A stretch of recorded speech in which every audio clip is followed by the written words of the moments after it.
perbuatan kita tak baik, bercanggah dengan doa kita. Kita minta mati baik, tapi kita tak beramal untuk mati baik. Sedangkan kita dituntut untuk beramal dengan amal-amal yang baik untuk kita mati baik, husnul khatimah. Tapi bukanlah kata orang surau dia sepakatan tak. Ada di antara kita yang dia tak begitu. Amalannya bercanggah dengan doa dia. Doa minta mati baik, tetapi amalannya Allahu Akbar, ribut, caca berbau dan sebagainya. Ini yang kita tak ada. Kita nak kalau boleh minta mati baik, perbuatan dan amalan kita adalah baik, supaya kita dapat kembali kepada Allah dalam keadaan yang baik. Maka ada pun tempat, adanya dikatakan tempat roh itu, setelah dicabut, ada diterangkan bahawa tempatnya maksudnya di Sengkala, yang mana di dalamnya terdapat lubang sejumlah bilangan haiwan-haiwan yang dijadikan sampai hari kita mati. Jika ia mendapat kenikmatan, berada di situ, dan jika mendapat azab, maka disitulah pula ada pun tempat roh. Bila kita sudah mati nanti, ada diterangkan bahawa tempatnya adalah dikatakan di dalam kita kata dikembali kepada jasadnya, dan berada ia dalam kita kata alam barzah. Dalam alam barzah yang kita tak bisa tengok, tak bisa jumpa, tak bisa tahu macam mana rupa, cuma kita dengar, itulah dia alam barzah, alam kubur. Rupa dia tak tahu macam mana, tapi kubur itu adalah tempat untuk kita berehat sementara menunggu hari kiamat, setelah dicabut roh kita oleh Allah Ta'ala. Dan dua tempat yang dikatakan alam kubur itu, innal qabru raudatan min riyadil jannah au hubratan nir. Nabi bersabda, kubur itu ada dua sahaja, tidak tiga. Yang pertama, kubur itu adalah salah satu tempat nikmat.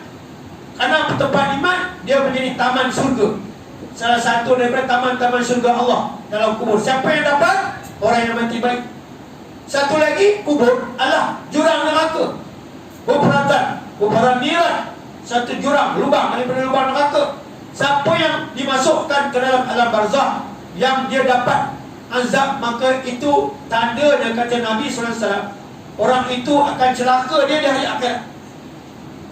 Kalau dia azab dalam kubur, nantilah kalau kita mati, kita belum mati, kita tak tahu azab ke nikmat. Kalau kita mati masuk dalam kubur, dia azab oleh Allah Ta'ala, itu tanda celakalah kita di hari kiamat. Tetapi sebaliknya, kalau kita masuk kubur nanti bila kita mati, kita dapat nikmat. Seronok kita dalam kubur, maksudnya nyerongin, kata orang parit, kita dalam kubur nikmat. Maka Nabi kata akan lebih banyak nikmat yang dia akan dapat di hari akhirat nanti.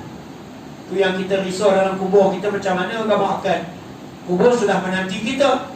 Kita belum standby lagi, kita belum bersedia, kubur dah bersedia nak panggil kita dah. Jadi maknanya kita tak tahu sama ada kita dapat nikmat atau azab. Sebab itu Nabi SAW mengajar kita satu doa yang kita kena baca doa ni dalam semayang dan kemudian di luar semayang. Allahumma inni a'udzubika min azabil qabri. Ya Allah, ya Tuhan kami, jauhkanlah kami, selamatkanlah kami ya Allah daripada azab kubur. Nabi suruh baca. Nabi kata baca dalam tahiyat atau selepas kita baca tahiyat akhir sebelum bagi salam, atau baca dia di luar semayang. Jangan lupa baca.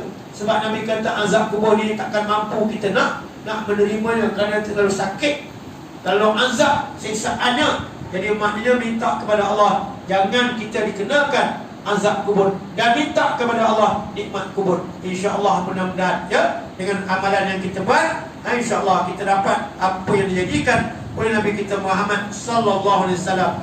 Ada disebutkan bahawa roh-roh para orang-orang yang beriman, yang mukmin, berada ia dalam dikatakan telih ataupun tekuk burung yang berwarna hijau di syurga Iliyin.